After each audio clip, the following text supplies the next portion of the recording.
Amen. Gloire à Dieu. Vous savez, le frère m'a dit, tu te sens libre. Et je le sais que là où il y a l'esprit, il y a la liberté. Je pense que vous me connaissez. Et j'aimerais te dire que je ne vais pas mâcher mes mots ce soir, comme je ne l'ai jamais fait. J'ai remarqué à travers la parole que plus le temps passait, plus Jésus était direct. Et j'aimerais te dire qu'il y a un message qui t'est annoncé depuis très longtemps. Très longtemps où il passe au-dessus, tu fais semblant de ne pas écouter. Et tu vas me dire que ce message est encore le même, encore le même, encore le même. Peut-être dit différemment, avec d'autres mots, avec d'autres histoires, mais dans ton cœur il résonne. Et tu te dis c'est pour quelqu'un d'autre. J'aimerais te dire s'il résonne dans ton cœur, à chaque fois qu'un pasteur prêche, à chaque fois qu'un frère rend témoignage, à chaque fois où tu lis la parole de Dieu, j'aimerais te dire que ce message n'est pas pour quelqu'un d'autre. C'est le même qui résonne dans ton cœur, parce que ce message est pour toi. Et j'aimerais te dire que ce message va être encore annoncé. Et il est temps que tu prennes position, parce que le Seigneur veut quelque chose de toi, quelque chose qu'il te demande depuis très longtemps. Et ce soir, il attend une réponse de ta part. Vous savez, la vie chrétienne est faite de renoncement, et la vie chrétienne est faite de demandes de la part de Dieu. Le Seigneur fait des demandes et nous sommes appelés à y répondre. Et vous savez, c'est une expérience que j'ai vécue dans cette église, au début de ma conversion.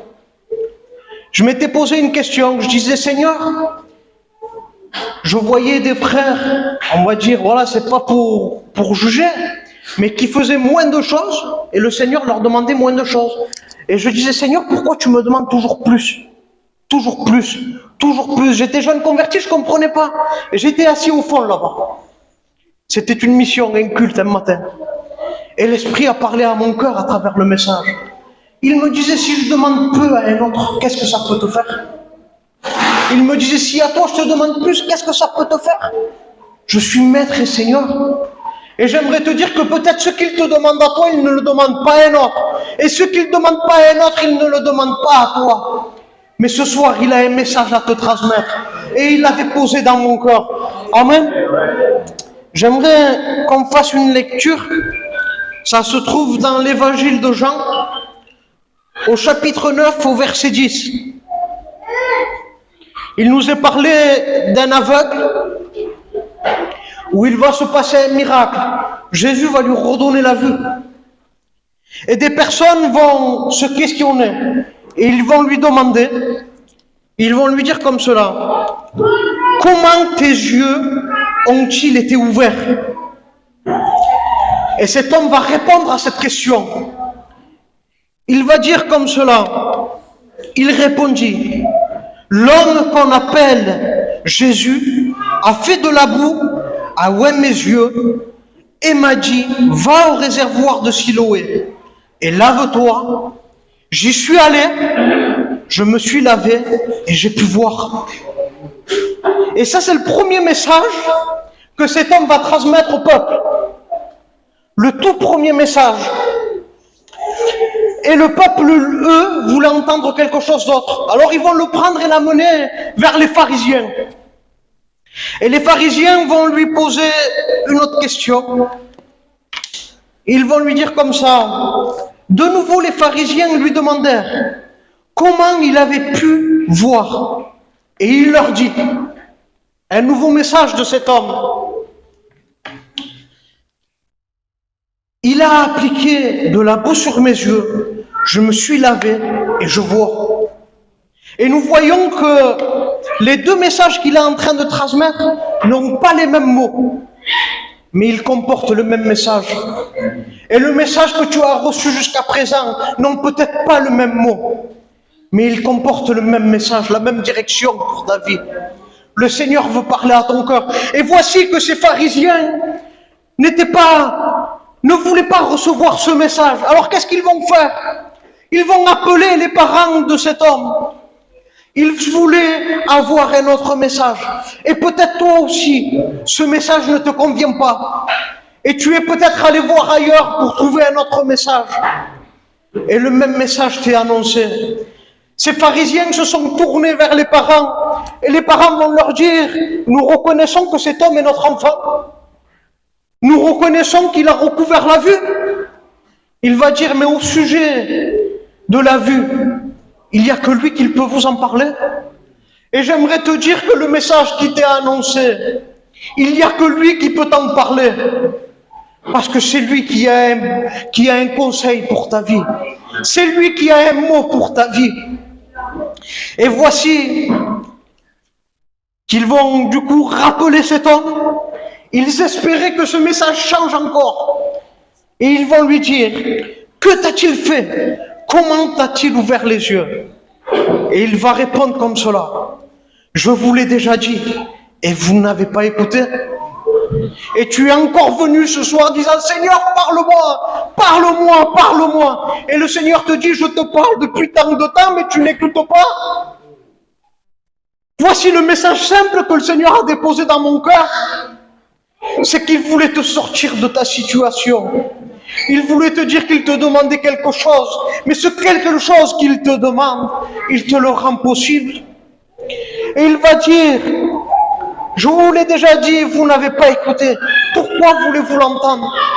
Et c'est peut-être cette réponse que le Seigneur veut te dire. Pourquoi tu viens encore à l'église? Tu demandes, Seigneur, parle-moi, et tu n'écoutes pas. Parce que c'est sûr, chaque soir où tu viens, chaque jour où tu ouvres la parole de Dieu, le Seigneur te parle. À chaque fois que tu demandes conseil au serviteur, le Seigneur te parle. Mais il n'y a pas d'autre message que Christ mort, Christ ressuscité, que Christ crucifié. Il n'y a pas d'autre message que la repentance. Il n'y a pas d'autre message que la sanctification. Il n'y a pas d'autre message que le renoncement de soi-même. J'aimerais te dire qu'il n'y a qu'un seul message de l'évangile. Et il t'est encore prêché ce soir. Et que vas-tu faire? Vas-tu repartir dans le même état? Vous savez, ce message que cet homme annonçait, que cet homme transmettait, c'était un message qu'il avait vécu. La Bible nous dit que cet homme était aveugle. Et la Bible nous dit que Jésus va le voir. Et quand il va le voir, la Bible nous dit que Jésus, avec le respect que je vous dois, va cracher au sol. Il va faire de la boue. Il va lui appliquer sur ses yeux. Et quand la Bible nous dit que cet homme était un aveugle né, et là-bas aux études, je ne sais pas si te l'ont dit à toi aussi, quand la Bible parle d'aveugle né, c'est-à-dire que l'homme n'avait pas d'œil. Ce n'était pas simplement un aveugle. Il avait les cavités, mais il n'y avait rien à l'intérieur. Et aujourd'hui, peut-être tu es là. Tu as l'apparence du bon chrétien, mais dans ton cœur, il n'y a rien. Vide, vide complètement. Mais Jésus encore aujourd'hui fait sa part. Et il met sa parole sur tes yeux, dans ton cœur. Mais ça, c'est la part de Dieu. Et il y avait une direction, Dieu va faire sa part, c'est sûr. Tout le temps, il fera sa part. Et la Bible nous dit que Jésus va dire à cet homme, va au réservoir de Siloé, lave-toi.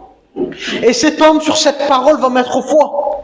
Il va descendre jusqu'au réservoir de Siloé. Et la Bible nous dit qu'il va se laver et qu'il va retrouver la vue.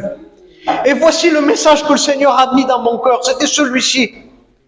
C'était que la demande du Seigneur était que tu descendes au réservoir de Siloé. Sa part, elle a été faite.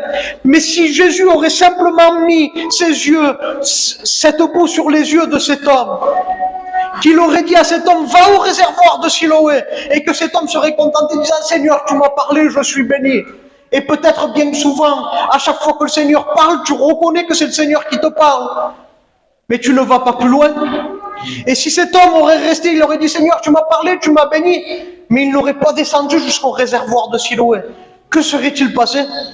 Il aurait resté aveugle. Et c'est ce que tu es en train de faire depuis tant de temps. Tu reconnais que le Seigneur te parle. Tu reconnais qu'il y a un mot pour toi.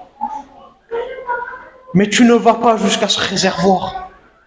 J'aimerais te dire qu'il est temps que tu mettes foi en cette parole qui t'est annoncée.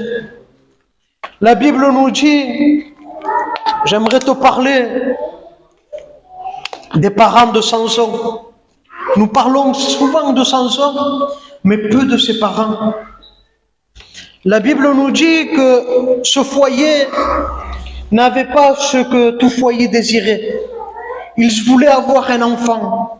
Et la Bible nous dit qu'un ange va se présenter à la femme de cet homme.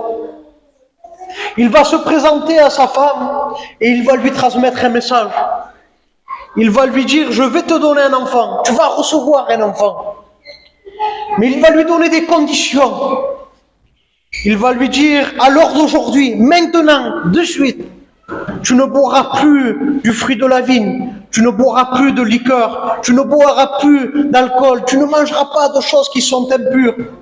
Il va lui dire, et cet enfant, quand il naîtra, il ne mangera rien d'impur et le rasoir ne passera pas sur sa tête.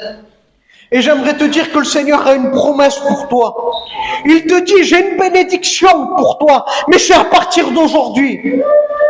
C'est à partir d'aujourd'hui que tu dois mettre foi en cette parole. Cette femme va annoncer ce message à son compagnon. Et quand elle va se tourner vers son compagnon va lui dire, il va faire une prière au Seigneur. On dirait qu'il n'était pas convaincu de ce que sa femme lui rapportait. Et peut-être tu n'es pas convaincu de ce que je t'annonce ce soir. La Bible nous dit que cet homme va faire une prière à l'Éternel.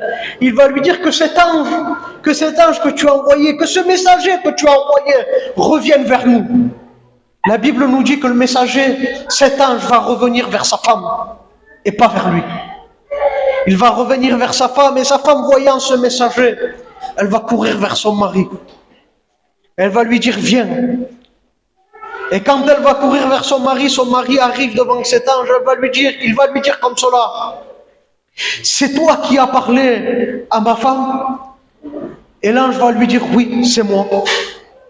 Il va lui dire comme cela, ce que tu as annoncé, cet enfant que tu as dit que tu nous allais nous donner, que faudra-t-il faire pour lui?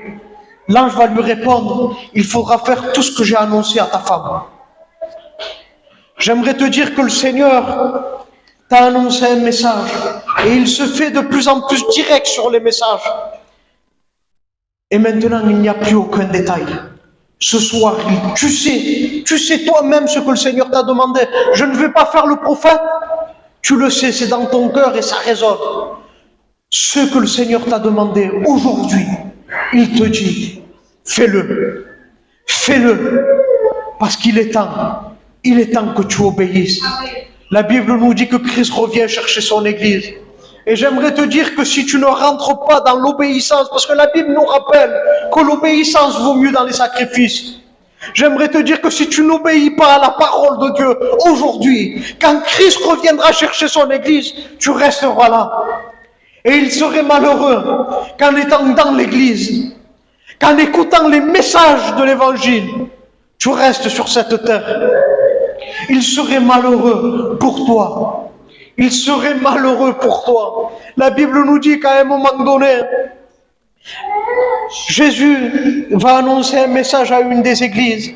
Il va lui dire, tu te dis riche et que tu n'as besoin de rien.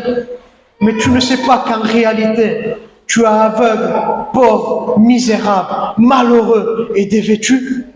Nous voyons que Jésus était direct, il va parler directement.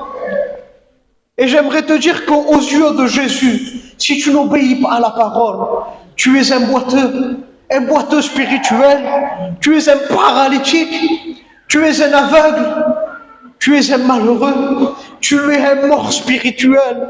Mais j'aimerais te dire que le message de l'Évangile n'est pas simplement un message de condamnation, il n'est pas simplement là pour te montrer ton état, mais il est là pour te donner une main tendue. La Bible nous dit que Jean le Baptiste va dire à ses disciples, allez vers Jésus et demandez-lui si réellement il est le Messie en 2 mots. Et Jésus va dire aux disciples de Jean, rapportez-lui ce que vous voyez. Si tu es un paralytique, il va dire les paralytiques marchent, les boiteux marchent. Il va dire les morts ressuscitent. Il va dire les lépreux sont purifiés. Il va dire la bonne nouvelle est annoncée, les morts ressuscitent. J'aimerais te dire, si aujourd'hui le message t'a pointé du doigt, il y a une main tendue pour ta vie. Il y a une main tendue pour toi. Toute l'après-midi, quand je me préparais ce message, l'Esprit me disait, si la personne se dit dans son cœur qu'il n'y a pas de plaie dans sa vie, c'est-à-dire qu'il ne se reconnaît pas, il me disait, appuie sur sa plaie, et quand il te dira que ça lui fait mal, il reconnaîtra sa plaie. Et peut-être le message est en train d'appuyer sur ta plaie aujourd'hui, pour te prouver que tu es malade spirituellement, pour te prouver que tu vas mal, mais pour te dire qu'il y a une main tendue. Et cette main tendue s'appelle Jésus-Christ. Il n'y a point d'autre moyen de salut si ce n'est Jésus-Christ. Il n'y a point d'autre moyen de salut. Nous voyons si cet homme a recouvert la vue, c'est parce qu'il a obéi au message de Jésus. Descends au réservoir de Siloé. J'aimerais te dire que ce message est tellement simple. Il est temps que tu obéisses. J'aimerais ne pas aller plus loin. Je pense que le message était direct. Et j'aimerais te dire, sur ces quelques mots, que le Seigneur attend quelque chose de toi. Ne remets pas au lendemain ce que tu peux faire aujourd'hui. Tu sais que le message était pour toi. Obéis à Jésus. Et tu verras, toi qui te dis, je ne comprends pas pourquoi ça ne marche pas avec moi. Tu vois les autres avancer dans l'église, tu vois les autres prospérer, et tu te dis, je ne comprends pas pourquoi ça ne marche pas. Aujourd'hui, en obéissant à la parole, tu comprendras pourquoi ça ne marchait pas jusqu'à présent et pourquoi ça va marcher à partir de maintenant. J'aimerais t'encourager sur ces quelques mots. Va de l'avant et obéis à la parole de l'Éternel. Seigneur mon Dieu, à combien Jésus